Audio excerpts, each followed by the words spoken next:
hums and buzzes, voices cut the silence. Truth ain't taking pauses. We the people Wednesday, speak loud, speak clear. Screech owls calling, Red's got your ear. We the People Wednesday will begin in just a few short minutes, folks. If you want to be a part of the conversation, you still have time to jump over to the VIP Backstage Lounge at RiponRabbitHole.com. If you are listening on demand, go ahead and fast forward to about the 3-minute mark and you will jump into tonight's live show. Stay tuned, folks. Show starts soon.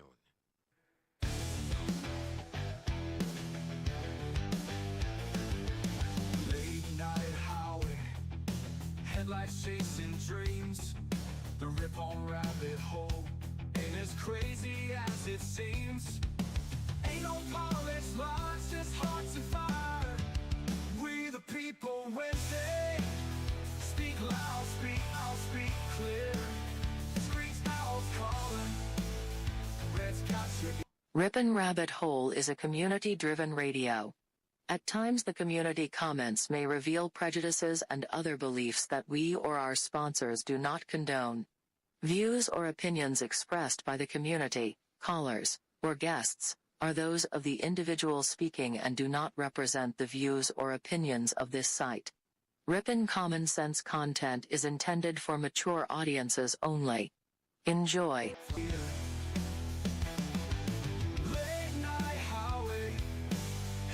Chasing dreams. The RiponRabbitHole ain't as crazy as it seems. Ain't no polished lines, just hearts and fire. We the people Wednesday, shout what's real. Screech owls watching, Red's got the wheel. Eyes wave in the static air, freedom's crackling everywhere. Every voice matters, every voice dares. Dares!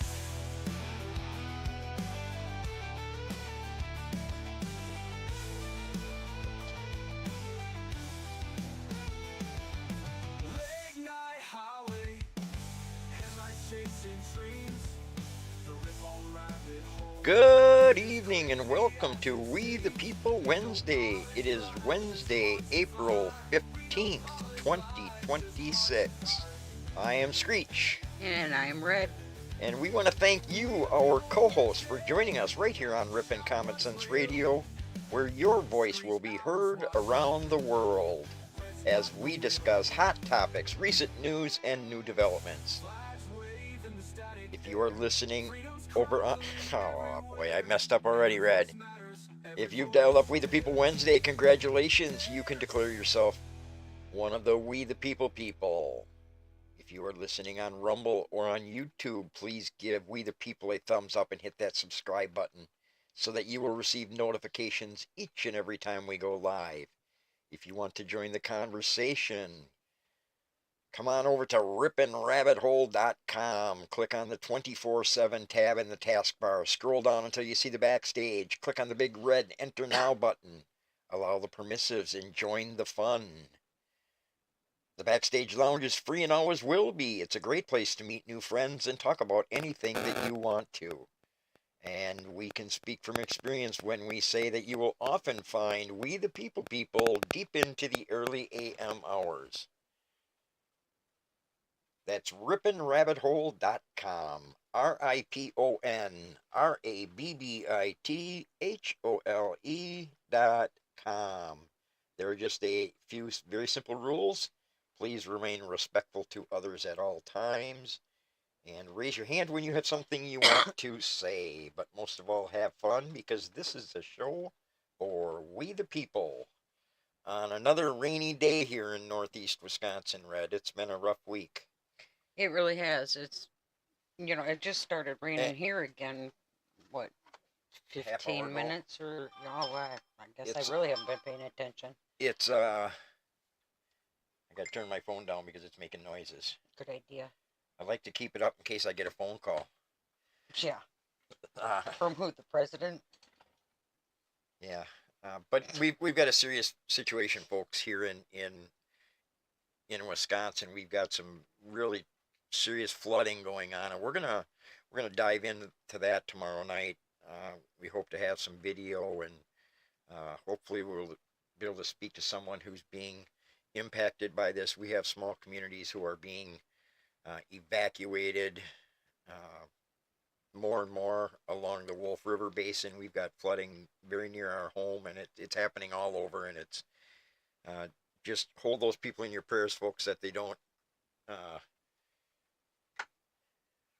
have too much damage done to their homes as they've been asked to evacuate.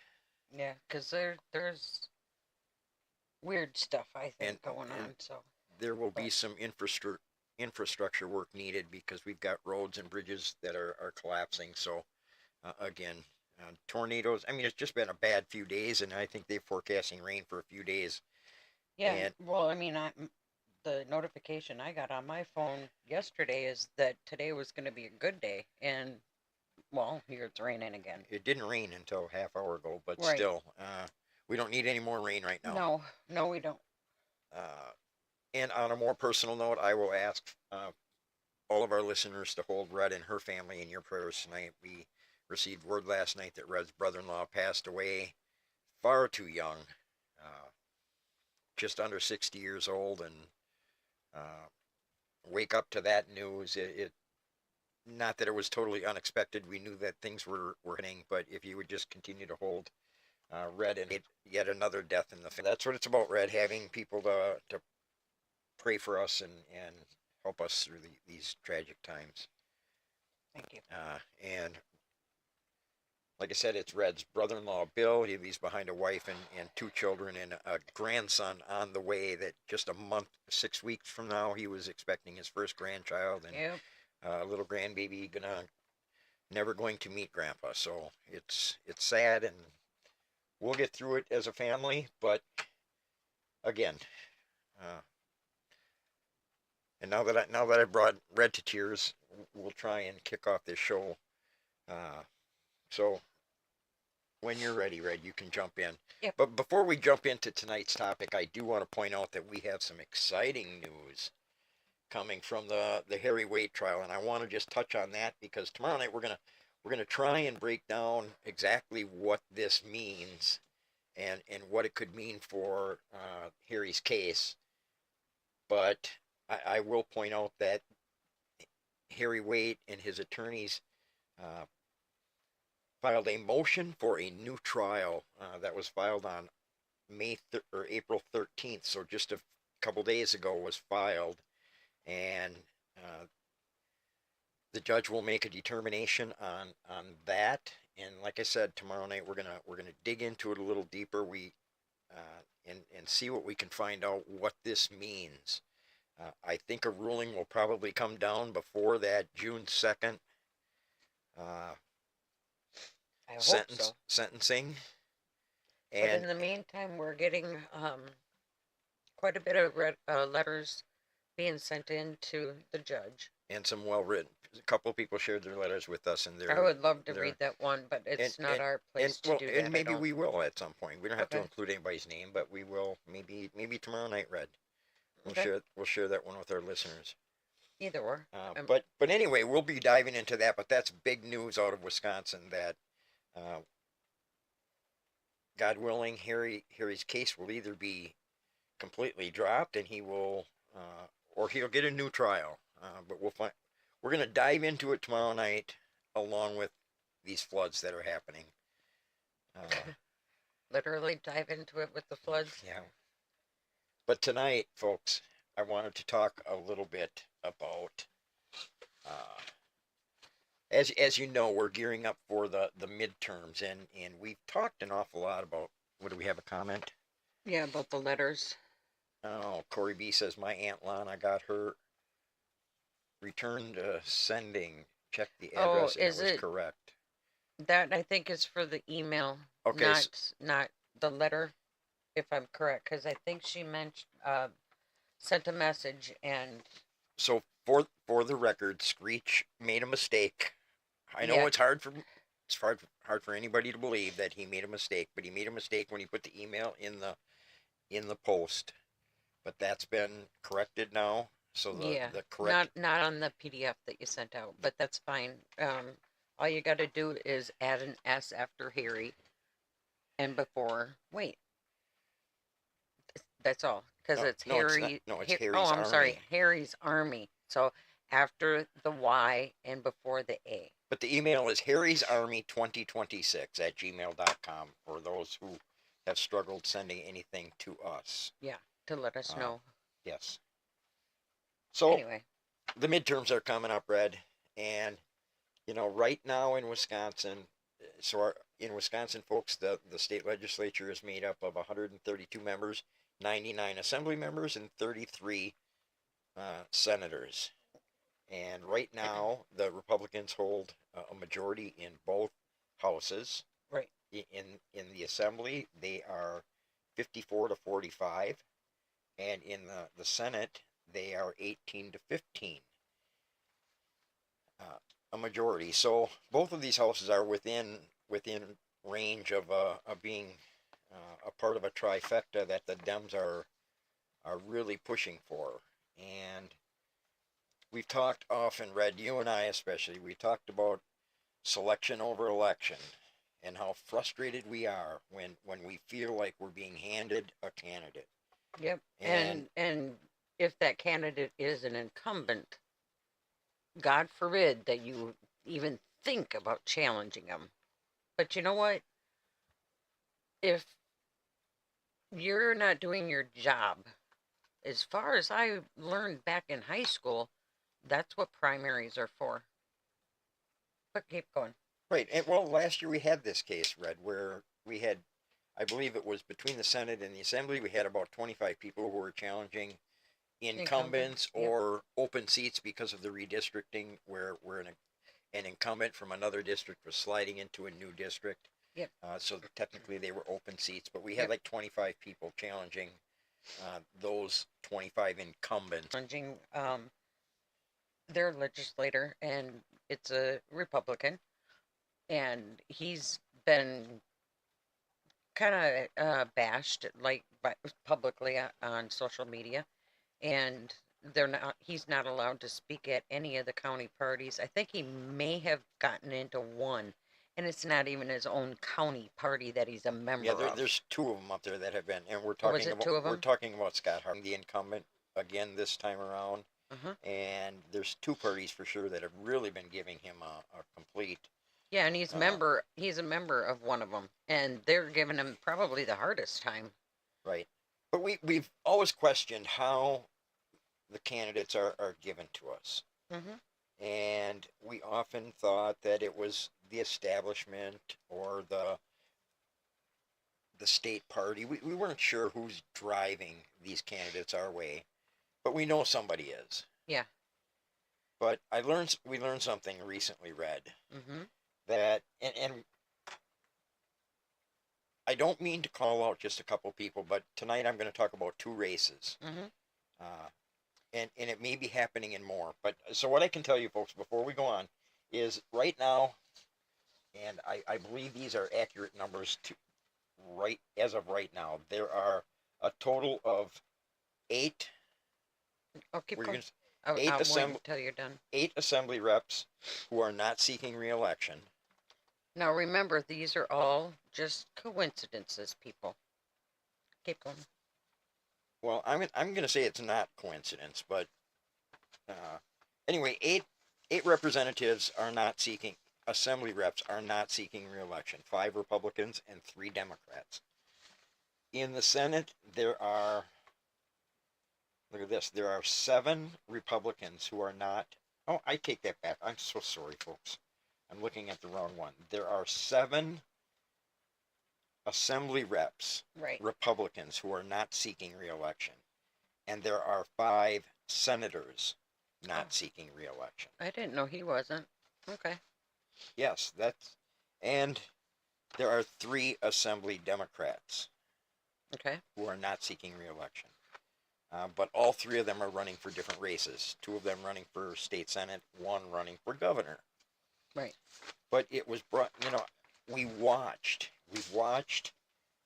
as this decision process unfolded, and one of the things that really disturbs me is the timing of some of these departures, Right. the resignations. And, I had a question about the timing part. So I was looking things up, and everything that I'm finding, I don't know if they're speaking on all elections in that upcoming year, or if it's talking more about the spring elections of when is the deadline for filing your non-declaration papers, like non-candidacy. If you're an incumbent, you're referring Yeah, to. yes. And we're a little unclear if there actually is a deadline. I mean, we see a deadline, but we don't know if it's Spring or all elections. so. And maybe somebody can answer that. Is there a deadline when a state rep has to who file his Declaration of non-candidacy. I had it Right. wrong the first time, sorry. and it looks like the people's governor has his hand raised. Go ahead, Tim. No, it's not. I don't believe there's a defined period of time. Historically, if you were not going to run in the calendar year that the election was initiating for the next term, you would announce in January, mid-February at the latest. So you would give time for the district residents to decide if they'd like to challenge for the seat, because for the most part, it was always helpful Right. until this year. Right. And that's what we really wanted to talk about, Tim, tonight, because the timing of some of these incumbents announcing that they are not seeking reelection is really disturbing to me. And I think you made the biggest point that you made was we all know how difficult it is to defeat an incumbent at any level. And when an incumbent doesn't publicly declare that I am no longer a candidate for this seat until days before you can begin collecting nomination signatures, it really puts anybody who has an interest at a disadvantage in that race in pulling a team together, because it's difficult to take out an incumbent.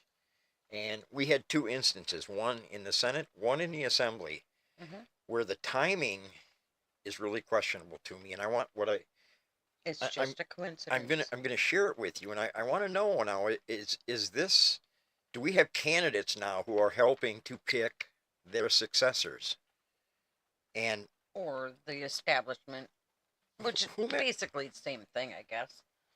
but is it is it part of the uniparty telling them timing? Is it just he's a good friend of mine, so I want to give him an advantage? I mean, we don't know the reasons, but it makes it very difficult for other people to jump in the race. And I'm going to share a couple with you. So in our state Senate, the Senate Majority Leader Devin LeMahieu made the decision that he was not going to seek re-election. Now, in the case of Senator LeMahieu, on March 19th, he announced that he was not going to seek re-election. Yeah.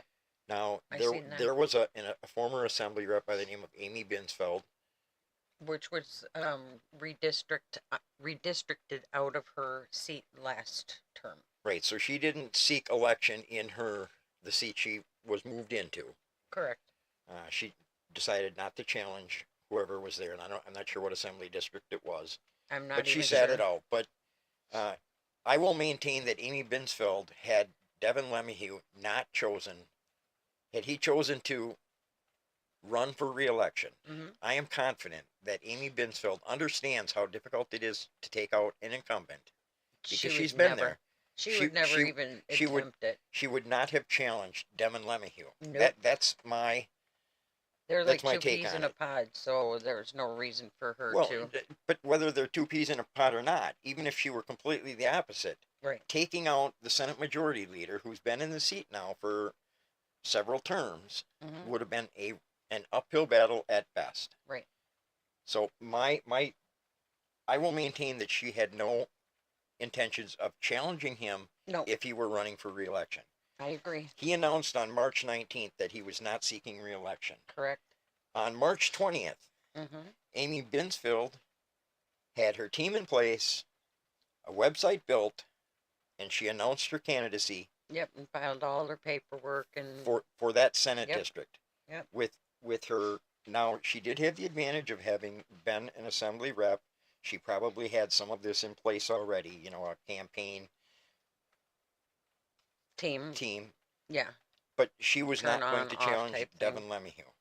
No, she wouldn't have. And my question, does anybody else believe, put 100 in the chat box if you think there was a discussion between Senator Lemieux and former Rep Binsfeld about his stepping away from that role, and maybe you should run for this seat, Amy, because you and I are like you said, Red, two peas in a pod. We're very much alike, and maybe it's your turn. Or maybe put a 200 in the chat if you think it's just a coincidence. Yeah, coincidence, my rear end. Okay, that one I was just making up because I'm being sarcastic. So Tim Ramthen believes that. He said 500. It was just a coincidence, as sarcasm. Yeah, I'm sure. But so that's what we have in the Senate. And how many Right. more? You know, we have, like I said, we have 5 senators who have decided to vacate their seats. Yep. Now, one of those, I know, I take that back. That was one of the assembly reps. But we've got 5 senators stepping aside. Yep. And at least one of them, and I didn't look any deeper than that, at least one of them has the heir apparent already selected. Right. Probably has Senator Lemieux's endorsement, although I haven't seen that made public yet, but probably does. But Oh, most likely. But at the same time, the assembly rep that we were digging on, when did he? well, Well, okay, back up. Whose seat would he be going for now? As in, who is no longer running for that seat? And the date. You're looking at me like I'm you lost me. talking foreign You language. lost me on that one, Red. The assembly. Yes, we're gonna dive into the assembly, and again, I'm gonna point out that I don't mean to pick on 2 people here, but for the sake of picking on anybody, because this is just very questionable timing of both of these that we're talking about. Senator Lemieux, next day Amy Binsfeld announces her candidacy. Yep. This one might even be worse, in my opinion. Lloyd says, follow the money. I have to agree, 100%. Well, maybe, and you're better at digging in the money than I am, Red. And I'll start doing that. But this one that happened in the assembly might even be a little more suspicious to me. Oh, yeah, definitely. And again, I understand that some of you might be constituents of these people, and in some cases, maybe you appreciate the things that they've done as your rep. Okay. But in any event, I'm going to put it out there because this is all public knowledge. So, folks, in the 59th Assembly District, now this is the district that used to be represented by our good friend Timothy Ramthen. Yep, the people's governor. Two terms in the 59th Assembly District. And when Tim stepped aside to run for governor in 2022, that the 59th was then occupied by Ty Bodden, and he served 1 term. Mm-hmm. 1 term Ty stepped aside. And that's not a song. And this is when redistricting redistricting happened. Mm-hmm. So the maps were redrawn for our assembly districts, and a representative by the name of Rob Brooks was moved into the 59th. And I don't recall what district he had been in, a neighboring district, but because of the maps, he moved into the 59th, and he ran in 2024. Right. I'm going to have you Go ahead. pause real quick. Fox makes a good point as you're speaking on, 5 seats. It only takes 5 seats to flip the assembly to Dem. And there's 5 Republicans not running for re-election. 7 in the assembly. Okay, 7 in the, she wrote 5, so. In 2024, Dems flipped 10 assembly seats, making it a 54-45. So it's totally possible Dems can flip 5. We're looking to lose state senate assembly, and governor. And the Democrats, before we go on to Mr. Brooks' seat, And he was in the 60th. the Dems are looking for the trifecta. Oh, yeah. And it's going to be a little bit harder in the assembly. Part of that big dip was because of the the maps being redrawn. Yep. I mean, that did even the playing field a little bit and allowed them to win some of those seats. But I think it's conceivable that. Well, just by her comment there, I think that says a lot right there. Yeah, I mean, when you think that Coincidence? it wasn't long ago they held a 60-39 advantage in the state assembly. It wasn't that long ago. I have to agree. And, what I mean by is it a coincidence is X amount of people not seeking re-election when most likely a incumbent would, win their seat back, But with this many not seeking re-election, it is very possible. Oh, I think it's more likely than not Right. that the Dems will take control of. I think they will have the trifecta. I hope I'm wrong. I hope we maintain. Oh, yeah, I hope we so, too. maintain majority at least in one of these, so that we have some form of checks and balance in Madison. Mm-hmm. But I have a real fear that this could swing in a very negative way. I have to agree, but 7 seats, and they will protect some of them, because Robin Voss, when he announced in February, after he announced that he had a heart attack, that he was okay. not seeking re-election, he's not vacating a seat without having a hand-picked puppet oh gosh, no. to step He would in and win definitely that have seat. one So hand-picked. we know that person already exists, but how many more exist, and how difficult is it for anybody to get in late? And let's talk about the 59th Assembly District. Right. Okay, it was represented by Rob Brooks for the past 2 years as the new 59th, and he made the decision that he was not going to seek re-election. But let me read this, because this is so disturbing to me. I'm going to read his media release that talked about the fact that he was stepping aside. And this was on April 9th. Rob Brooks wrote, "After a great deal of thought, I have decided to retire from the Wisconsin State Assembly. It has been an honor to represent the people of both the 60th and the 59th Assembly Districts. I want to start by thanking my wife and family. Public service requires time and sacrifice, and their support made it possible. I owe them more than I can say. Because of their love and support, I was able to serve more than a decade as the Ozaukee County Board Chairman and more than a decade as a state representative. I want to thank the families, workers, farmers, small business owners, and community leaders across both districts who have supported me along the way. Your encouragement and trust have meant everything. Together, we made a difference. While I am stepping away from the office, I still care deeply about the future of Wisconsin. Strong leadership in Madison matters, and it is important that we continue to elect people who understand our communities and are willing to stand up for them." Now, this is where it gets interesting to me, Red. He goes on to say, "I am proud to endorse Bradley Peterson for the 59th Assembly District. He understands the needs of this area and shares the values that are important to the people who live here. He supports responsible government, lower taxes, law enforcement, and the rights of Wisconsin citizens. Bradley will represent this confidence in his ability to serve with integrity and dedication. I encourage voters in the 59th District to support him. As I step away, I do so with gratitude. Thank you for the opportunity to serve and for the trust you placed in me. May God bless you and the state of Wisconsin. Robert Brooks, 59th Assembly District State Representative." So in the same breath as saying I'm not seeking re-election, but I'm endorsing Bradley Peterson. Wow. Now, I don't. Now, when did Bradley so- Peterson announce? Interesting question, Red. Okay. So Bradley Peterson, who's a school board member Okay. in Fond du Lac County, Mm-hmm. I believe Fond du Lac County, Mm-hmm. he has been a staffer in Madison.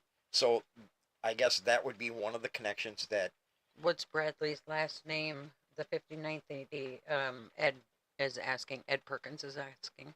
well, Bradley, what is Bradley's last name? Peterson. Bradley Peterson is the candidate for the 59th. And it's Washington County. The people's governor said. Okay, he's a school board member. Oh, let me stop that. Hold on, folks. Hold on, Maybe. folks. Hold on, folks. My computer's sleeping. Well, let's just take a break quick, Red. We'll talk about it. Okay. We got the letter writing campaign. Even though Harry's going to have a new trial, hopefully have a new trial, or have this dismissed, whatever's going to happen. Mm-hmm. In the meantime, we need to continue writing letters Yes. to Judge Johnson. I want them to know that we're watching him, not only in the state, but in the country. So no matter where you're at, folks, in Wisconsin, outside of Wisconsin, they're trying to make Harry Wade into the next Tina Peters. Yep. And we need to put pressure on Judge Johnson to make the right decision when it comes to sentencing, if we get to that phase. Yes. But we can't hold back, because he could deny this request for a new trial. So we have to continue writing letters, continue mailing them. We want handwritten letters. Go to Harry's Army, Facebook, X, Telegram, Signal. Almost had them all read. Yeah, Go to any of those pages. On X, it's Harry's Army 2026. Okay, so find Harry's Army on any of those platforms, and you will find a PDF that has some really nice bulleted items, factual items from the trial itself that you can include in your letter. We're looking for handwritten letters because it's the most effective, and I can tell you, folks, we've gotten some really good ones. Mm-hmm. It's going to start again. I know it will.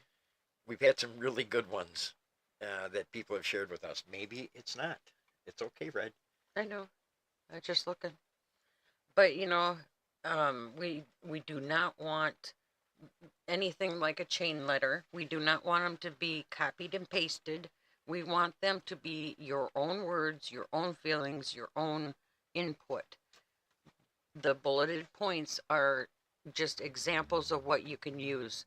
And they're, like Scott said, they are truthful comments that, some things that were not allowed in the case as factual, or things that, if you know Harry's story, you'll know these statements and these bulleted points. If you're not 100% familiar with all the details of it, it gives you the lowdown, basically, of what Harry did and why. So just write a heartfelt personal letter to the judge. Keep it short and simple. Include your name and contact information so that they know where you're from. And don't forget to, when you address it to the judge, well, I don't know if you need it on the envelope, but at least on the letter itself, put the case number, and the case number is in with the PDF. Yeah, so we're just going to flood Judge Johnson's mail with hard copies of very personal letters. So that's your homework, folks. If you're in Wisconsin, it's raining. It's like hasn't stopped raining for several days. Write a letter tomorrow and put it in an envelope. It's going to cost you 79 or 80 cents or whatever it is now, dollar or whatever. Sure. Under $1. Yeah. You're going to mail it off to the judge. If you don't have the buck to do it, please let me know, and I'll mail the darn thing for you. Yep. I don't know what's going on, Red. It fast forwarded. Interesting. Now I forgot what I was going to say. Oh, well, Lloyd's losing all volume. I don't know what you might have to refresh. I don't know what to tell you. Can anybody else in the backstage hear us yet? We are having some internet issues tonight. Can we get a thumb? Okay, somebody said they could hear us. Anyway, Red, so what we were talking about Bradley Peterson. Yes. Who is a school board member in Washington County. Okay. Correct. And other than that, I don't know much about him. He is a staffer. Yeah. He's a staffer for Representative Banky, I believe I'm told is right. I believe so. And has been for since this cycle began anyway. Yeah. So that would explain how Representative Brooks knows him, and the people's governor has his hand raised. Go ahead, Mr. Rampton. If I hear your concern about the situation with the current legislature, not just from this 9th Senate District and Amy Binsfield running for the seat that Devin Lemmyhue is stepping out of, but Mr. Peterson for the 59th That is Brooks my stepping concern. out in the assembly. I'm hearing, yeah, your concerns are about process, right? This is not a people thing. This is a process. It's correct? it Yes. absolutely is not a people thing, Tim. He might very well be Correct. the best candidate. Thank you. Thank you. He may Well, very well and be the thank you nice. very much for saying that. Yeah, I needed to ask the question somewhat rhetorically, but I wanted you to answer publicly because I couldn't agree with you more. And I'm grateful that you have chosen to talk about this tonight because here's why it's a huge concern for me. Last Tuesday, a week ago yesterday, we had a spring election in Wisconsin, and a total of 1.7 million people turned out to vote in an election that was very, very important for the future of our state.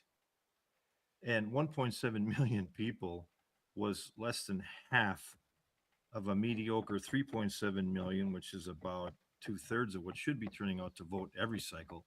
Mhm. My point is, one of the huge concerns I heard since last Tuesday evening into Wednesday morning was, where were the people? Where were the people? Nobody showed up to vote. The Republicans didn't turn out to vote, and Maria Lazar didn't win. Okay. Well, what do you think causes apathy and indifference with the electorate? They already have concerns about the lack of trustworthiness with the elections process, Mhm.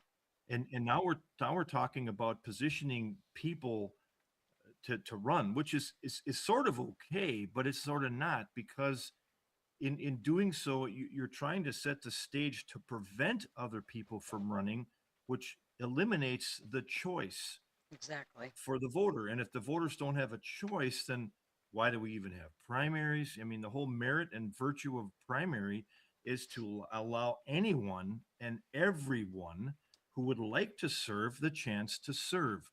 They pull the papers, they announce their candidacy, they set their record with the ethics commission, they get their campaign finance, and they go get signatures starting today to Mhm. be on the ballot by June 1st so they can actually receive votes legally. And in doing the campaign process, we hear their message, we see them, we can kind of see, oh, they got the package, they got this, they got that going for them, they got the message, they got a couple of bucks in the bank. You know, I like what they're saying. I could get behind this person. I want that person to represent me. Mhm. When you manipulate the process up front, whether it's through ballots and chain of custody and machines and mail-in and voter, which is the cycle around the 2-week period for the actual election day. But when you go ahead of that, when you start picking and choosing people, and then you stack the deck in a retirement letter, I've never seen it before, where an outgoing representative threw support behind somebody in the same expression. Subsequently, I could see something coming out where they Mhm. want to get behind him. But for me personally, when I ran for all the public seats I pursued, except one time, and I'll talk about that in just a second, I was always in a primary, I was always challenged, and I did not mind it. In fact, I wanted that. I wanted to know if what I was bringing to the table is what the people wanted, because how can you walk into a job if you get it by default, or if you're appointed?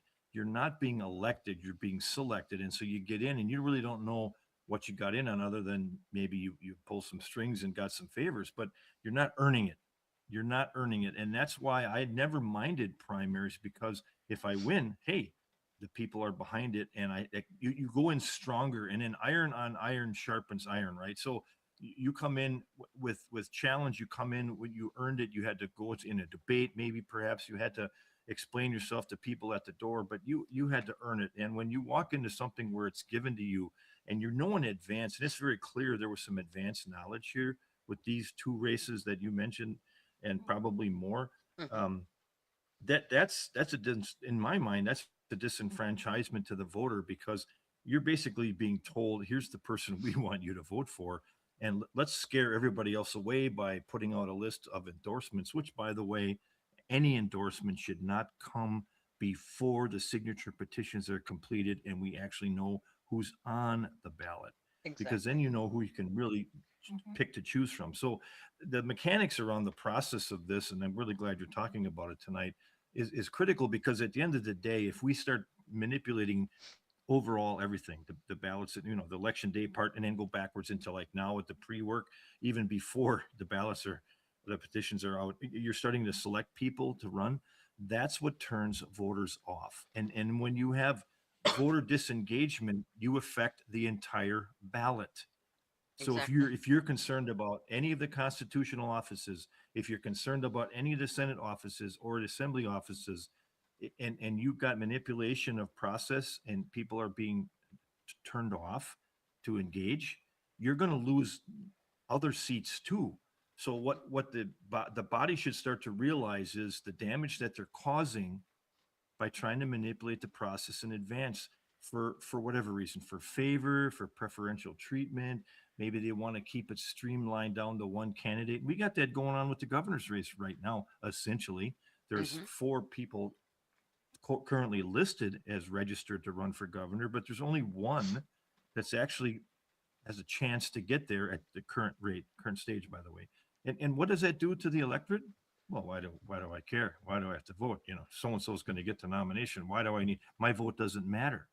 So I think the parties have to realize, and all the talking heads out there have to realize the damage you're causing by trying to set up a person so that you can streamline the process down to one, because it's turning off the electorate, and then we're not going to get our turnout to get out the vote element is going to be suffering, and we're going to have other races we're going to lose in the cycle, and it's all because of this manipulation stuff that goes on. If you could just let anybody announce and naturally let the process dictate who we have to pick, and we get that one person, and you get behind that one person, we could win a lot more races than we are now trying to figure it all out and fabricate a result um, artificially. And that's what's going on, by the way. So I think I'm done flapping. Oh, the one race I didn't get challenged on ever in my life was in 2020. I was running for reelection in the 59th, and there's usually not a Dem challenger in this district because it's pretty strong Republican, like, I don't know, 95%, right? So I don't think they'll waste anybody to run even this year with the trifecta push they're going for. But I was not happy about that. Honest to God, I was not happy. I wanted to know if anybody else was interested in it, because in doing that, you can find out for potential future candidates could be as well. So there's lots of value in that. Hmm. But I didn't have a challenge. And then, of course, everybody was jealous about that. There was like 5 or 6 people that year that didn't have challenges. And Robin Voss was very jealous because he had to deal with Adam Steen Adam that year. Steen. And he was really wishing he didn't have a challenge. But I think it was Adam Steen that year. Yep, it Anyway, was. I just think that we lose a lot in the integrity of our process if we don't allow um, our constitutional republic to be able to pick who they want versus the system picking them for them. So thank you. I agree. Well, and you mentioned, to me, this sounded like a selection. And refresh my memory, what date did So that so he jumped and, in? and I didn't get to get there. So But Bradley Peterson announced his Same day. candidacy on the same day that Robert Brooks announced that he was not running. and so what I'm getting About an at hour, is, about an and hour later. the reason why I had asked if there was a specific date that you have to file your non-candidacy papers, if there was a deadline, and the only deadline I found was the 26th of December, and or the 31st. I'd have to look again. Either way, I didn't know if that was for like the spring elections or all elections. Yes. And That's for the spring elections. That's okay, applicable to me at the school board level as well. You it's a 2-week period before the January date to pull papers. Everything goes from the election day, second Tuesday of April, backwards. So the primary date is set based on whenever it is in April, then backwards a couple more weeks to the paper polling period back 2 more weeks to the non-candidacy declaration. Everything ties. But I don't recall any formal requirement in state statute for the non-spring elections for announcing the deadline. Okay, and now my point on that question was, I hear people saying, well, it's too late to jump in. It's too late to jump in. But yet today is the first day you can get even one signature on your nomination papers.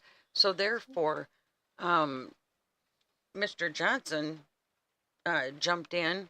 What was it, April? Peterson, are you Or talking Peterson? Did I say? April, I meant April Peterson, 9th. sorry. April 9th. That was just a few days ago. But see, So how how is any seat too late to jump in a race? May I comment? yes. In 2022, I can use the gubernatorial race as an example where Mr. Michaels jumped in on the 18th of April, which was 3 days after signature petition started. He jumped in on the 18th. The answer to your question, when's it too late?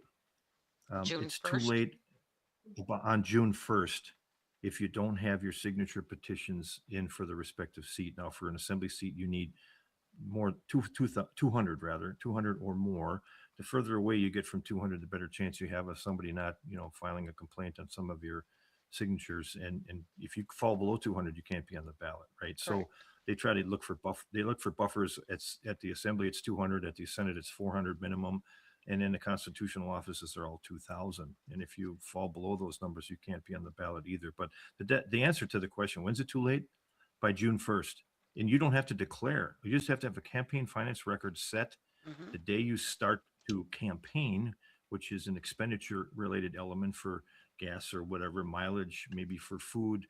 And then you can go out and get signature petitions. You don't have to declare until you turn your signature papers in on June 1st if you really wanted to push it to the end. Right. So these comments about it's too late, that's crap. Yep. I'll say crap because it's crap.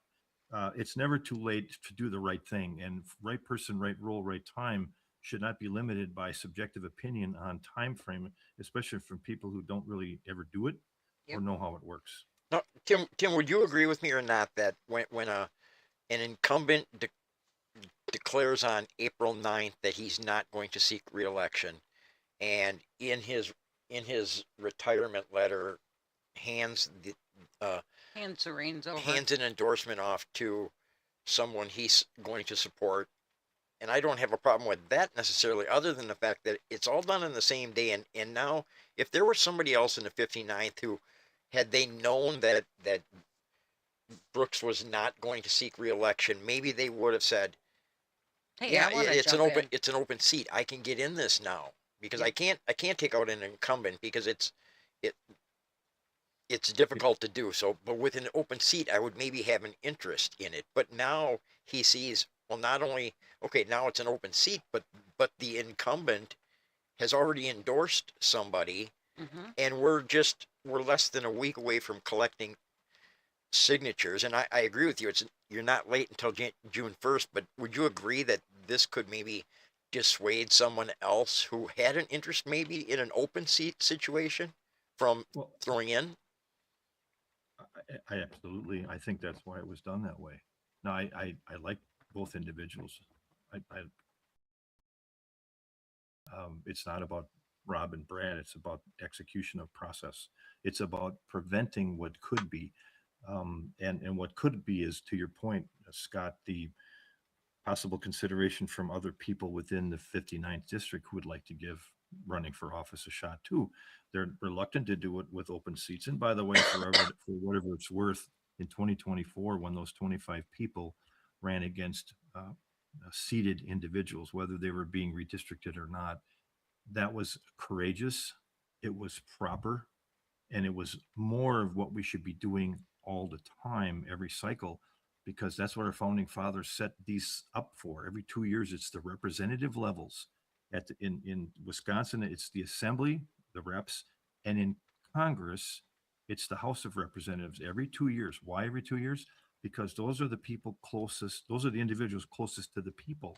Those are the ones that are boots on the ground and in their districts regular, and they're taking issues back to Madison and or Washington, and they bring it into the large body of consideration for possible action, right? So, and if you got somebody in it that stinks at it, that's not good at it, they're just in it to grift, or in it for the title, or in it for whatever they're in it for, but they're not in it to serve. You want to weed them out, so they should be challenged even if they're in the seat. But when an open seat comes up, yeah, that's a magnet for three, four, five, six people to throw in. And by coming out the way they did and waiting so long, the process closes the window for consideration for planning.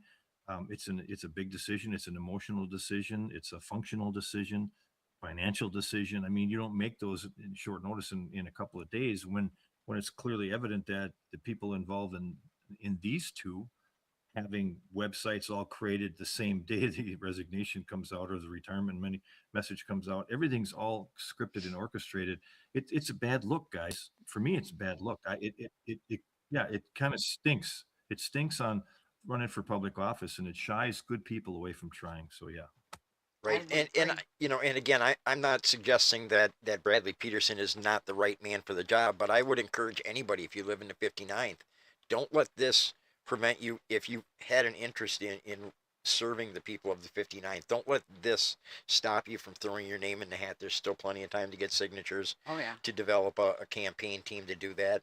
In fact, I think at the assembly level, you don't have to have a huge team, and you're going to rely heavily on just knocking on people's doors. And don't let this prevent you from throwing your name in the hat. And I welcome the day that and I will reach out to Mr. Peterson, and we'll have him on some night to talk about his campaign.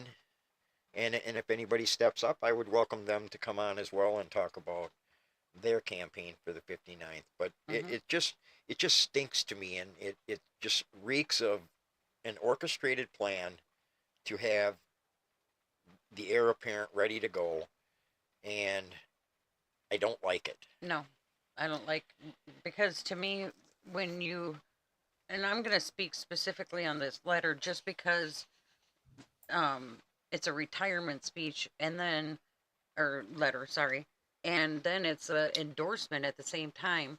Why would you not just do your endorsement on a different day?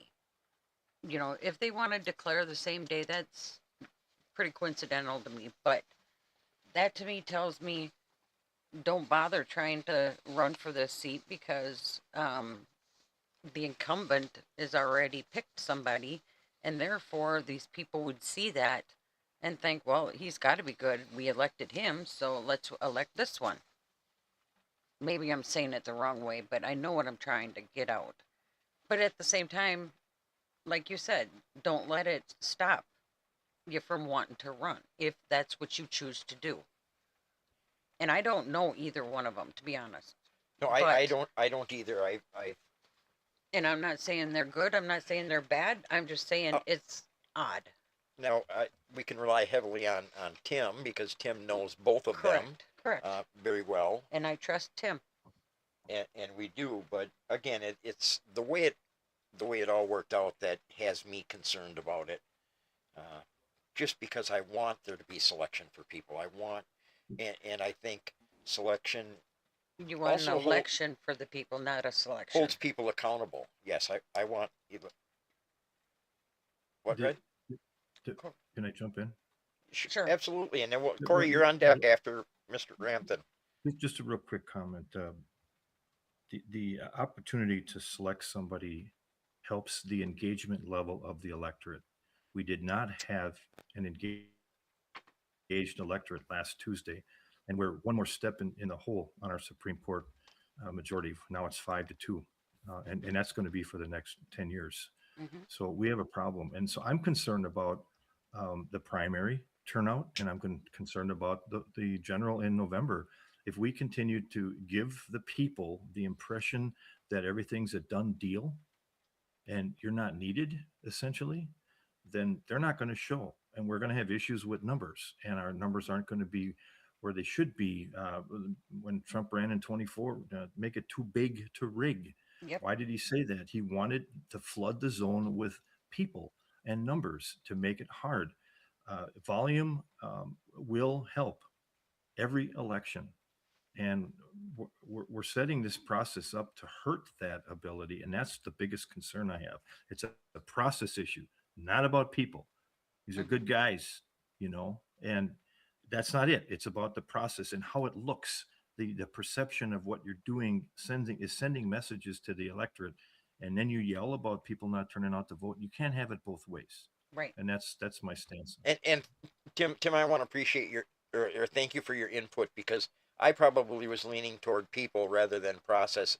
I wasn't saying it, and you say it so much better than I ever could have, and Yep. it's the process. That's really what we're after here, and I don't want to make it look like I'm attacking either one of these people. Right. So thanks for pointing that out. And I will say, it really saddened me the other day that, I mean, granted, he's 10 years old, my grandson, but it really saddened me when he said, yeah, I don't know if I'm going to bother voting when I get to be 18. And I'm like, we were trying to educate him as to why he needs to. And I said, and granted, you have 8 years left to worry about that. Be a kid. But when, you become 18, then we'll talk a little bit more about, or more when he's closer to 18, I should say. He'll get a boot in the ass from Grandpa if he doesn't. And Yeah. Corey B., you have your hand raised. Well, I had a couple of things I was going to touch on. As far as your grandson, Jenny, we teach them now. We don't wait. It's all about making Americans patriots again. We need to be teaching our kids and our grandkids how important it is to vote on election day. There are circumstances where people can't vote on election day. Okay, I get it. But we do need to start to educate the young from the beginning. And we've got to find a way to make election day an important enough day that we take some time off. Our employers are state mandated to allow us to go vote. We need to take back the reins and stop playing defense. Take some offense. Get back to election day. The absentee ballots, the all of the information that the RiponRabbitHole is putting out about the 60,000 absentee ballots. There's so much for everybody to go and find. It's really something we need to be talking about more. That was my secondary thought. My first thought was, the other thing and I know we're wrapping it up here, but there's also the strategy as we look to lose the seats in our assembly and the seats in our Senate. We have candidates that have suffered in with these lines, with the district lines changing. And for instance, there's a candidate in Green Bay who ran for the 90th Assembly, and the 90th Assembly typically was the entire inside the belt line of Green Bay before the lines were redrawn. When she ran, the lines were redrawn, and Jess Henderson, she took the 90th district, took the east side of Green Bay, and it went out into a very strong red district that was John Maco's district. At the same time, the 89th district went from a very strong district of David Steffens outside the belt line, and it went down into to the river. So Green Bay went from 2 red seats on the outsides and 1 blue in the middle to now 2 blue. So very red districts went blue with that change. So for me, I see an opportunity here to take those seats back and turn those red. Not just keeping them red, turning them red. So those are important seats that if you're in a red county, you need to consider how you can help outside of your district, because we need door knockers. We need people to get nomination papers. We need people to, make phone calls and do postcard letter writing. We have many ways we can use you. If you're in a strong red district, come and help these districts, because flipping them from blue to red is so important. It's a strategy we keep ignoring. We need to stop doing that. Well, and I definitely agree with you, Corey. If people are in a strong red district, if they can slide help to other areas where it's important that we maintain one of these.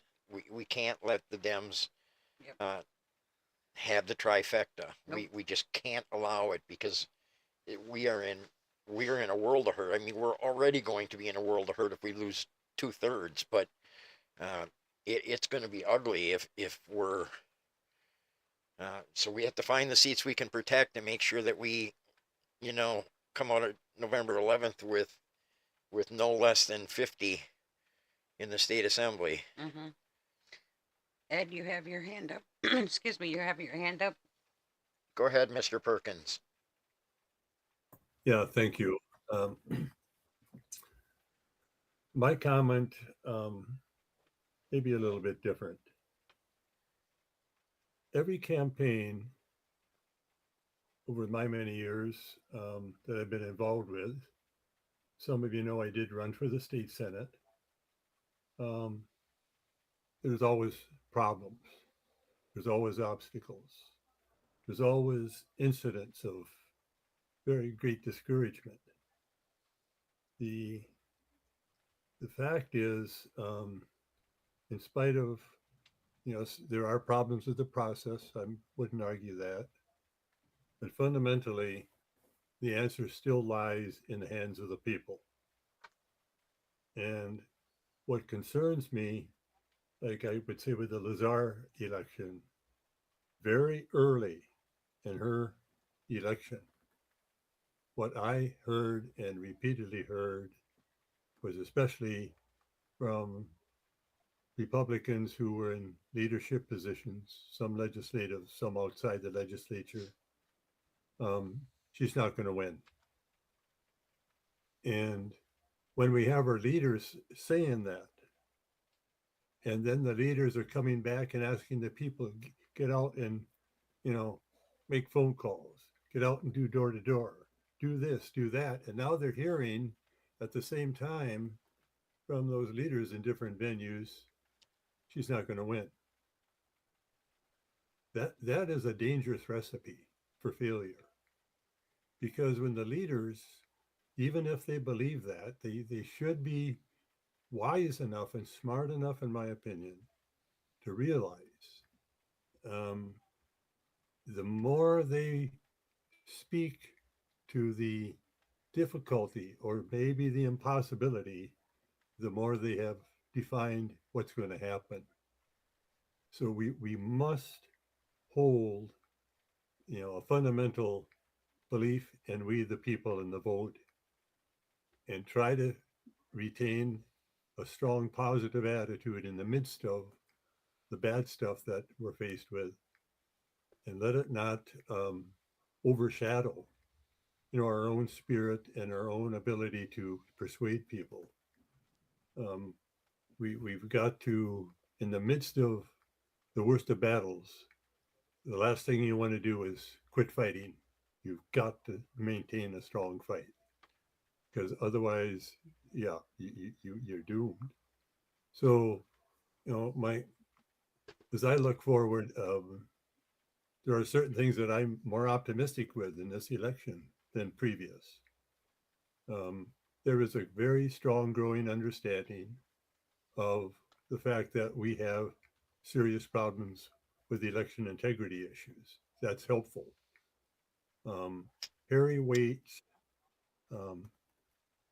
court case is very helpful. If we share with people what happened in Harry Waite's case, if we share with people that there is a concerted effort statewide, and I realize many people may not be aware of it, but I think they are going to become aware of it, that there are other forces coming in back of us and supportive of us that we've not had in the past. So my thoughts are simply, may the good Lord keep us positive, keep us focused, keep us with words of encouragement, not words of dismay. And we have to wait and see what happens from that point forward after the election, but through the elections. That's I don't know what that says to anybody. That's my 2 cents for tonight. Well, it says you're a wise man, and I think oftentimes, and you and I are at a little different age level than many. We're much older than many of the people in the backstage, and with years of experience comes a lot of wisdom, and you just shared that with, including myself, because I was reminded, because I have had a tendency to think really poorly about what could come in this election cycle, and maybe I need to focus more on what the good that could come of it, and encourage people to work harder. But I do have concerns. I have concerns about the process. I have concerns about the fact that there's only one person at the top of this ticket, and I'm with Tim that could hurt the down ticket candidates who Mhm. are vying for some of these seats that we have to win. Because we're And hearing, hey, why don't we jump over and vote for this person so then we know that, and when you say you this know, person, let's say it, well, the Democrat. okay, go ahead. Well, no, Francesca Hong. And I'm thinking, number one, we don't need to jump over because what if there's down ticket that you need in those specific seats? So you just wasted that vote on Francesca Hong when you could have gotten XYZ in the seat instead as the nominee. And my problem, I fully agree with you on your points, Ed, but my problem is when you are told that it's too late to jump in, it's too late for this, you're not going to win because of this, and what where did that leave we the people? So therefore, the people that do know that there's problems with our elections, they see this, they hear this, and I can guarantee you that's probably why they didn't vote for the Supreme Court election, because they figured, you know what, the elections are stolen anyway, nothing's been fixed. We didn't have a choice back in February for the primary, so therefore we jump ahead to the August primary and we still don't have a choice. So, we already know somebody's going to win. They're going to be one and the same. That's just the mentality that I've been hearing. So I agree that it is up to we the people, as it should be, as the Constitution states. But on the flip side of that, with all the cheating going on, that's what I hear from a lot of people. what's concerning to me is we know Scott Harbridge very well, Mm-hmm. and we believe, you and I anyway, believe that he's the best candidate in the Oh, 74th Assembly absolutely. District. Uh, he's Absolutely. facing an incumbent puppet who does what Is he's told. told, Yep. and has cast some questionable votes for the people of the 74th. Introduced questionable legislation. Scott Harbridge is the best candidate for that position, and he could be hurt because there's nothing at the top of the ticket to Mm-hmm. bring people in to vote for. So it could impact someone by Scott because someone could sit it out because of what you said. Mm-hmm. Oh, well, we've already got our governor candidate. I don't need to go vote. It's not that Yep. important. Yep. And they're going to forget about the down ticket races where it's still very important to Exactly. make sure we get the right candidates through. Exactly. That's just, like I said, that's what I've been hearing from a lot of people is, the elections aren't fixed, so why bother? And unfortunately, part of that I agree with. And the part that I agree with is nothing's been fixed. And But we know and we have still gone out and voted no matter what. Because I always think, what if? well, I can't. It's our responsibility, whether there's a choice or not. It's our responsibility to cast a vote. Fox points out that Mansky is still on the ballot for governor, and I agree. There is a 25-year-old young man. I don't know how. I don't know that he's the kind of candidate that we need to draw people out for the governor's race. Yeah, I only knew about him because I looked up how many candidates were on each ticket, as in the independent, the Democrat, and the Republican. And that's the only way that I even knew he was running. Well, Red, I had a lot of support when I announced my candidacy for lieutenant governor. Yeah, you sure did. Before I backed out. So maybe if nobody throws in, maybe on May 27th we'll go out and get 2,000 signatures, and I'll get on the ballot and keep Mr. Tiffany honest and keep him accountable and make him answer the questions and help voter turnout on August 11th. I was going to say, you're looking at me like you forgot. Well, Red, We got no more hands. Does anybody have anything they want to see in closing before we close out this show? Going once. Going twice. I see no hands in the backstage, Red. Oh, Well, people's wait a minute. governor. People's governor. I knew Mr. Rampton would come through for me. Go ahead, Tim. I was waiting to be courteous to the rest of the fine patriots who showed up tonight for this call. I see Harry's on the line as well, and I just want to personally thank him very much for staying the course, for continuing the fight. I wish you the best of luck with your request for a new trial, and or you're off the hook completely and they just end this craziness. I wish you best of luck, and we'll be there for you, and let us know when we need to be wherever we need to be for the next phase of your adventure. Thank you for the fight you're putting up for us, Harry. This is for a constitutional republic, and you're loved by many for your effort and your time. Thank you. Amen. Oh, thank you for that one, Tim. And everybody backstage echoes what Tim Rampton just said. Exactly. To you, Harry Waite, and I hope that as now this request for a new trial has been processed, and I hope that you will let us know when court is on this one, because I know that Harry's Army would love to be there. Oh, definitely. To hear the judge's ruling on this one. And we are still, like we said earlier, we still need those letters going to the judge. And I think we really should read that one letter, and we'll just leave names out of it. Nobody needs to know. No, we're not going to include her name. Yeah. And I think, to me, I thought it was a pretty touching, straight to the point. Very personal letter. Yes. And so and folks, to me, it hit. If I was not knowing the people involved, being the judge reading it, that would have made an impact, in my opinion. So folks, come back tomorrow night, because we're going to talk a little bit more about Harry's request for his motion for a new trial. We're going to see if we can break that down a little bit, provide a little bit more information. We are going to talk about the flooding, the devastating flooding that's happening in our area as it's continuing to rain here in the Perch. Yeah, because I just got a notification on my phone for a YouTube video. Cars are stranded in southeast Wisconsin in the flooding. So southeast Wisconsin, I know they got hit really hard again yesterday as well. So it's not just our area, Red.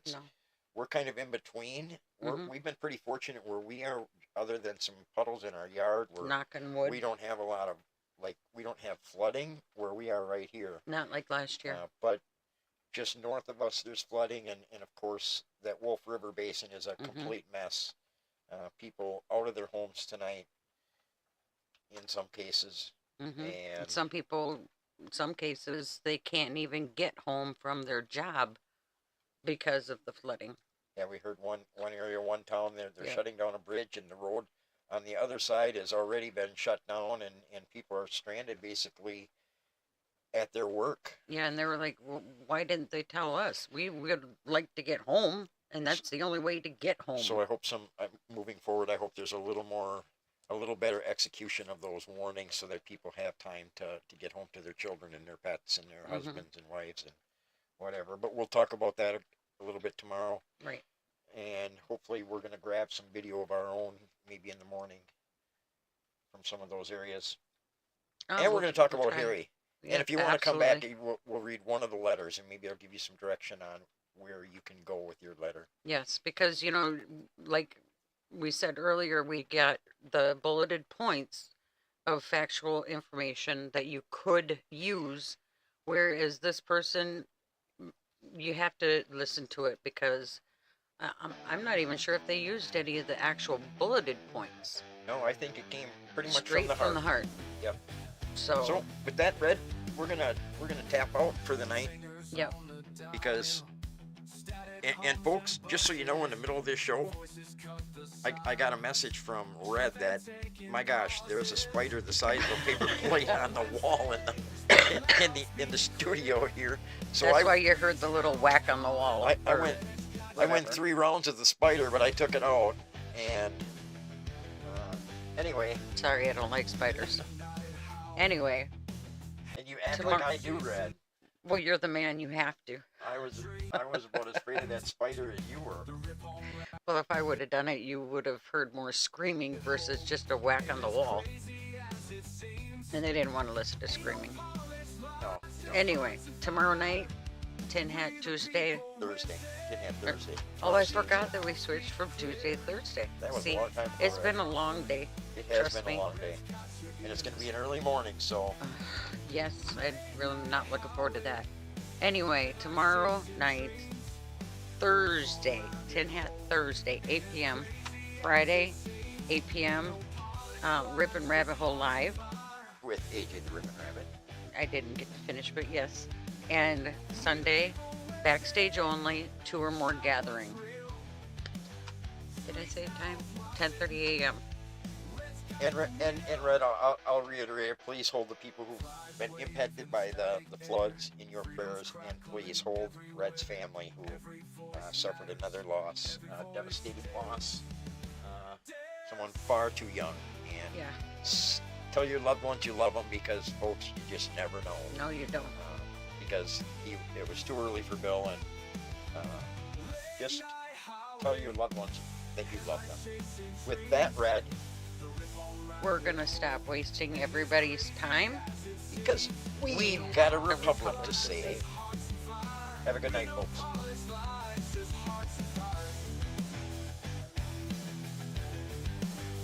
We the people listening, shout what's real. Screech owls watching, let's got the wheel.